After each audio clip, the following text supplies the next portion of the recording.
Lubos na ikinalulugod ng manunulat na ibahagi ang kwentong ito ng libre at ang iyong pagtangkilik ang pinakamalaking gantimpala. Gayunpaman, kung sa tingin ninyo ay karapat-dapat ang akdang ito ng karagdagang suporta, malugod naming tatanggapin anuman inyong maiaabot.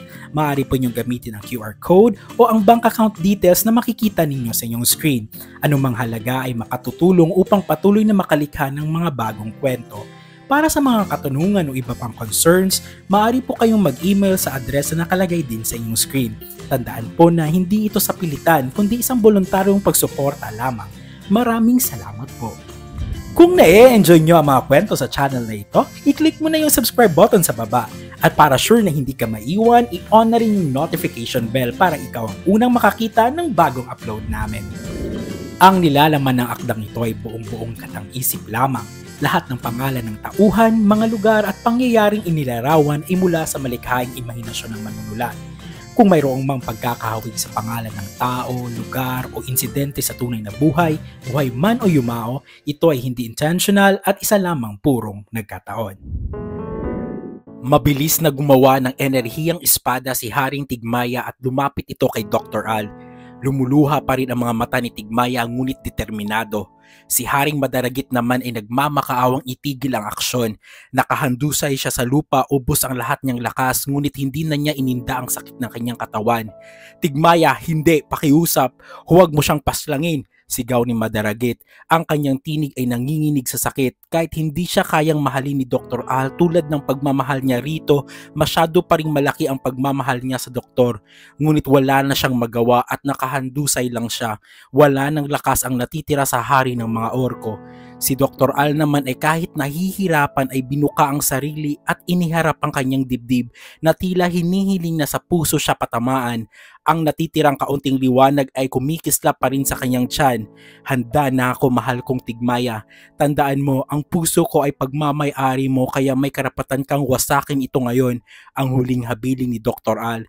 Itutusok na sana ni Haring Tigmaya ang espada ng enerhiya kay Dr. Al nang biglang may pumutol sa sandali ng pag-aatubili. Sumigaw si Makoy ng ubod ng lakas para ipatigil ang hari. Pakiusap, mahal ko, huwag kang tumigil, hindi ko na kayang labanan pa, ang pagsusumamo ni Dr. Al.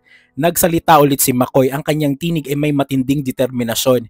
May nararamdaman akong liwanag sa loob niya na lumalaban sa kadiliman. Kung papatayin mo siya, Haring Tigmaya, mamamatay din ang liwanag na iyon. Mapapatay ang anak ninyong dalawa na dinadala niya. Nagulat ang lahat sa sinabi ni Makoy. Sa tindi ng pagabigla, nabitawan ni Haring Tigmaya ang espada ng enerhiya at unti-unti itong naglaho. Si Mang Eduardo ay nagpatuloy. Ipinilit niya ang kanyang boses kahit pa nang hihina. Ang kaunting liwanag na kumikislap sa tiyan niya ay ang binhi ng maharlikang elfo. Ito ang liwanag na katulad ng liwanag ng kapangyarihan ni Prinsipe Lacanir. Lumalaban ito para sa ama niya. Kaya nating tulungan ang elfo sa loob ni Dr. Al. Napahinto si Tigmaya, ang mga mata ay nanlalaki at nakatingin kay Dr. Al. Ang isiping muntikan na niyang patayin ang kanyang mahal at ang kanyang anak ay nakapanghihina. Lumapit si Sandigon sa kaibigan at nagtanong, "Ano ang gagawin natin, kaibigang Eduardo?" Sinagot naman ni Mang Eduardo ang kaibigang si Sandigon kahit pahirap siyang magsalita dahil sa pinsala. Magsasambit kami ng inkantasyon ng liwanag para maipalabas ang masamang kapangyarihan at dugo mula sa doktor. Ikaw naman, kaibigang Sandigon, at si Haring Tigmaya, pag lumabas na ang kapangyarihang itim, gumamit kayo ng malakas na kapangyarihan para matalo ito. Lumingon siya kay Lacanir. Ikaw naman, Lacanir, protektahan mo kami sa abot ng iyong makakaya para maging matagumpay kami. Agad na nagsimulang mag-ukit ng sinaunang simbolo si Mang Eduardo at Makoy sa lupa at pinalibutan nito ang naghihirap na si Dr. Al. Naghanda si Sandigon at Haring Tigmaya at umayos ng pwesto. Si Lacanir naman ay nagbigay ng proteksyon at binalutan ng liwanag sina Mang Eduardo at Makoy. Kompleto na ang sinaunang simbolo sa lupa. Sabay na tumayo si Mang Eduardo at Makoy. Tumingin sila sa isa't isa at sa tinig na pilit nilang pinaglalabanan ang panghihina, sinimulan na nila ang inkantasyon. Ang unang bigkas, Loc Separatio Malum, sa ngalan ng liwanag ihiwalay ang kasamaan. Inulit nila ito ng pagbigkas. Habang binibigkas ang inkantasyon, napapasigaw sa sakit si Dr. Al. Nanginginig ang kanyang katawan sa loob ng bilog.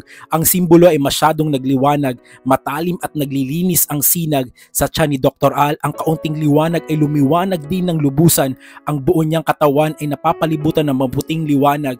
May lumabas ding maputing liwanag sa kanyang mga mata, pero sa bibig niya biglang lumabas ang maitim na enerhiya, isang makapal at nagpupumiglas na pumpon ng kadiliman. Nang makita ng mag-ama ang pumpon ng kadiliman ay nagpalit sila ng inkantasyon. Sanggos Divet Anemos Liberat, ang dugo ay maghati, ang espiritu ay lalaya, patuloy nila ni Mang Eduardo at Makoy. Inulit-ulit din nila ito. Pilit itong bumabalik kay Dr. Al, pero dahil sa puwersa ng inkantasyon at ng binhing liwanag, hindi ito makabalik. Kaya hinarap ni na Haring Tigmaya at Sandigon ang maitim na enerhiya. Nagpakawala si Tigmaya ng nag-aapoy na kapangyarihan at si Sandigon naman ay purong liwanag at sinusubukang sirain ang pumpon ng kadiliman. Nahihirapan silang gawin iyon, ngunit nagpatuloy pa rin sila. Nagbago naman ang inkantasyon ng mag-ama at inulit-ulit nila ito ulit.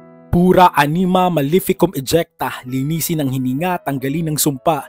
Nakita nila Kanir na hindi kayang pigilan ni Tigmaya at Sandigon ang kadiliman. Nagpalabas din siya ng liwanag at tinira ito sa direksyon ng maitim na enerhiya. Isang sinag ng purong puti. Sa pagtama ng sinag nila Kanir, biglang sumabog ang itim na enerhiya. Napatilapon ang lahat sa lakas ng pagsabog. Ang pagsabog ay nagdulot ng nakakasilaw na puting liwanag na lumamon sa buong paligid. Ang nakakasilaw na puting liwanag ay unti-unting naglaho at ang buong dapit ay nasisikatan na ng araw. Tila may milagrong naganap dahil pati ang madilim na gubat ay nasisinaga na ng araw. Nakabangon na ang lahat mula sa pagkatilapon at nagulat sila nang may makita. Si Dr. Al ay walang malay na kinakarga ng isang hindi nakikilalang makisig na elfo. Ang elfo ay nababalutan ng purong puting enerhiya sa kanyang katawan. Ang dalawa ay nasa himpapawid. Ang elfo kasama si Dr. Al ay lumipad patungo kay Haring Tigmaya. Kinabot ng di nakikilalang elfo ang walang malay na si Dr. Al kay Haring Tigmaya. Tinanggap naman ito ni Haring Tigmaya at ang mahal niya ay sa wakas ay nasa kanyang bisig na. Tiningnan niya ng matagal si Dr. Al at nakahinga siya ng maluwag. Nagsalita ang di nakikilalang elfo. Tapos na ang lahat, wala na ang masamang dugo sa kanya. Nagtanong si Haring Tigmaya puno ng pagtataka. Sino ka? Ano ang ngalan mo? Saan ka galing at bakit ngayon ka lang dumating? Ngumiti ng kay tamis ang elfo sa hari at sumagot. Pag-usapan niyo po muna ang aking pangalan, ama. Nagulat naman ang lahat sa narinig. Hindi makapaniwala sina Sandigon, Lacanir, Mang Eduardo at Makoy. Hindi na nakasagot si Haring Tigmaya dahil sa labis na pagkabigla. Nagpatuloy ang elfo. Ang tinig ay puno ng pagmamahal. Huwag na huwag mong sasaktan ang aking isa pang amang walang malay. Alagaan niyo po siya at kailangan ko pang lumaki. Pagkatapos sabihin nito, biglang naging bola ng liwanag ang elfo. Ang bola ay mabilis na lumipad at pumasok sa tiyan ni Dr. Al. Iyon pala ang anak nila ni Dr. Al, ang binhi ng maharlikang elfo na lumabas at nagligtas sa kanyang ama at nagbunyag ng kanyang sarili sa kanyang mga ama. Niyakap ni Haring Tigmaya ng mahigpit si Dr. Al. Ang luha ng kaligayahan ay umagos sa kanyang pisngi. Mahal ko, tapos na ang lahat. Tapos na ang lahat, bulong niya. Ilang araw ding nakatulog si Dr. Al bago nagising. Pagdilat ng kanyang mga mata, napansin niyang nasa silid siya kung saan naganap ang unang pag-iisa nila ni Haring Tigmaya. Pagkagising niya, nandoon si Haring Tigmaya na hawak ang kanyang kamay. Agad itong nagsalita. Maligaya akong gising ka na, mahal ko. Nagtaka si Dr. Al, nagtanong siya, anong nangyari? Naikwento naman ni Haring Tigmaya ang lahat. Pagkatapos ng kwento, napahawak si Dr. Al sa tiyan niya. Totoo bang nagdadalang tao ako kahit lalaki ako? Paano ako manganganak? Tanong niya puno ng pag-aalinlangan. Napangiti si Haring Tigmaya at humalik sa noo. Huwag kang mag-alala, mahal ko. Manganganak ka sa pamamagitan ng kapangyarihan. Kinausap ni Dr. Al ang tiyan. Ang tinig ay puno ng pagmamahal. Salamat anak at iniligtas mo ako. Pagkatapos bumaling ang tingin kay Haring Tigmaya. Sina Makoy, Mang Eduardo at ang kapatid mo, gusto ko silang makilala at magpasalamat. Nasaan na sila? Umalis na sila, mahal ko. Sila Kanir ay pinatapon sa mundo ninyo noon. Pinatawag lang siya ng aking ama dahil sa mga pangyayari. Ngayon tapos na, kailangan na nilang bumalik sa mundo ninyo. Huwag kang mag-alala, makikilala mo rin sila, paliwanag ni Haring Tigmaya. Kinamusta naman ni Dr. Al ang lahat. Walang nasawi sa mga hari at reyna ng mga lahing engkanto, sabi ni Haring Tigmaya. Ngunit maraming nasawi ng mga sundalo at general. Napayuko naman si Dr. Al dahil sa tindi ng responsibilidad na nararamdaman. Patawarin ninyo ako, bulong niya. Nag-angat siya ng tingin kay Tigmaya. Kung kamatayan ang aking parusa, maaari bang ipanganak ko muna ang aking anak, Tigmaya? Pinatahan naman siya ni Haring Tigmaya habang hinahaplos ang pisngi ni Dr. Al. "Mahal ko," sabi niya, "nakapag-usap na ang mga lahi at wala silang gagawin sa iyo, lalo na at dinadala mo ang kakaibang liwanag. Nasasaad ngayon sa propesiya na ang anak natin ang magiging tagapagligtas hindi lang ng mga elfo pero ng buong dapit." May pagmamalaking ngiti ang lumabas sa mukha ni Tigmaya. "Binigyan mo ng karangalan ang kaharian ng elfo, mahal ko. Binigyan mo ng susunod na makapangyarihang hari ang elfo at ang buong dapit." Matapos marinig ang lahat ng iyon, ang puso ni Dr. Al ay napuno ng ginhawa at pag-ibig. Hindi na napigilan ni Haring Tigmaya ang sarili, hinalikan niya si Dr. Al ng kay tamis. Binalik naman ng doktor ang mga halik na iyon, mapusok at puno ng pagmamahal. Tumabi ang hari sa doktor at nagpatuloy ang kanilang paghahalikan. Sa tuwing nahahalikan ng hari sa lieg si Dr. Al, napapasambit ang doktor ng mahal na mahal kita, Tigmaya. Sumasagot naman ang hari ng mapusok na halik sa labi. Habang naghahalikan, nararamdaman ni Dr. Al ang matigas na pagkalalaki ng hari. Iginiya naman ng hari ang kamay ng doktor papunta roon. Pumipikit na naglalaro ang doktor doon habang naghahalikan sila. Habang patuloy na naghahalikan, pinitik ni Haring Tigmaya ang kanyang daliri at sa isang iglap nawala ang kanilang mga saplot. Hindi na napigilan ni Dr. Al ang init na bumabalot sa kanya. Dumausdos ang halik niya pababa sa katawan ng hari at dumiretso sa pagkalalaki ng hari. Hayok na kinain ni Dr. Al ang pagkalalaki ng hari na nagpabaliw sa hari sa tindi ng sarap. Ang hari ngayon ay gumalaw, labas-masok sa bibig ng doktor. Ang bawat galaw ay puno ng sarap hanggang sa pumutok ang mainit na pagmamahal ng hari sa bibig ng doktor. Walang sinayang ang doktor. Ngunit hindi pa natapos doon. Pumaibabaw ang hari sa doktor at hinalikan na lang ng kay tamis ang mga labi ni Dr. Al. Maya-maya, pinasok nito kay Dr. Al ang matigas at masyadong malaking pagkalalaki niya. Napaungol si Dr. Al habang dahan-dahang gumagalaw ang hari. Ang paggalaw ay puno ng pag-iingat at pagmamahal. Habang binabayo ng hari si Dr. Al, hindi siya tumigil sa pagpapakita ng pagmamahal. Hinahalikan niya ito kahit saan, sa labi, sa lieg at sa balikat. Lagi niyang sinasambit na mahal niya ang doktor. Naramdaman ng hari na malapit na ulit lumabas ang mainit na pagmamahal niya. Mabilis niyang hinugot ang kanyang pagkalalaki at ipinalabas ito sa matigas na pagkalalaki ni Dr. Al. Paglabas ng hari, lumabas din ang napakaraming mainit na pagmamahal galing kay Dr. Al. Ang dalawa ay nag-unat at nagpahinga habang ang kanilang mga katawan ay pawisan at nagsasalamin sa tindi ng kanilang pag-iisa. Hindi nagtagal, naghalikan ulit ang dalawa, halik na puno ng pasasalamat, pagmamahal at pangako sa isa't isa. Ilang araw na ang lumipas at tahimik na ulit ang buong dapit. Ang mga lahi ay naghihilom at nagsisimulang mamuhay sa ilalim ng bagong pag-asa. Samantala, nagdesisyon si Dr. Al na hindi na siya babalik sa mundo ng mga tao. Ang kanyang puso ay ganap ng pagmamayari ng dapit at ni Haring Tigmaya. Pinakasalan siya ng hari sa isang marangal at ingranding seremonya sa gitna ng liwanag. Bilang asawa ng hari at ama ng tagapagligtas, itinalaga siya ni Haring Tigmaya bilang pinuno ng lahat ng pantas sa kaharian ng elfo. Sa wakas, ang kanyang talino at kaalaman ay magagamit na para sa kaunlad ng kanilang lahi. Ang dalawang hari ay namumuhay ng maligaya habang naghihintay sa pagdating ng kanilang anak, ang magiging tagapagligtas ng buong dapit. Epilogue. Kinagabihan, tahimik na ang paligid sa kaharian. Kakapasok lang ni Dr. Al sa silid nila Tigmaya. Katatapos lang niyang patulugin si Adlawan. Meron namang mga taga-silbi pero gusto talagang gawin iyon ni Dr. Al para sa anak. Kakapasok lang din ni Tigmaya galing sa balkonahe, lumapit ito sa kanyang asawa. "Hinayaan mo na lang sana, mahal, na ang magpatulog kay Adlawan ay ang mga taga-silbi." Ngumiti si Dr. Al. "Gusto kong ginagawa ko, mahal ko." Niyakap naman siya ni Tigmaya sa likuran at hinalikan sa balikat at leeg. Hinubad ni Tigmaya mga kasuotan ni Dr. Al. Humarap naman ang doktor sa kanya at sila'y naghalikan ng kay pusok. Hinubad din ni Dr. Al ang kasuotan ni Tigmaya. Ngayon ay pareho na silang walang mga saplot at ang init ng pagmamahal ay patuloy na bumabalot sa kanila. Maya-maya ay parang nabaliw si Tigmaya. Naging marahas ang kanyang paghalik at pagyakap sa doktor. Ang halik nito ay dumaosdos mula sa leeg hanggang sa dibdib ni Dr. Al. Napakarahas ngayon ni Tigmaya, tila sinusubukang kainin lahat ng bawat bahagi ng katawan ng kanyang asawa. Marahas niyang pinaluhod ang asawa at pinasok ang pagkalalaki sa bibig ng doktor. Kahit nahihirapan si Dr. Al ay sinasabayan niya ang bayo ng pagsipsip na lalong nagpaulol kay Haring Tigmaya. Sagad at mabilis nitong pinasok ang kanyang pagkalalaki habang si Dr. Al ay patuloy na nag-aalay.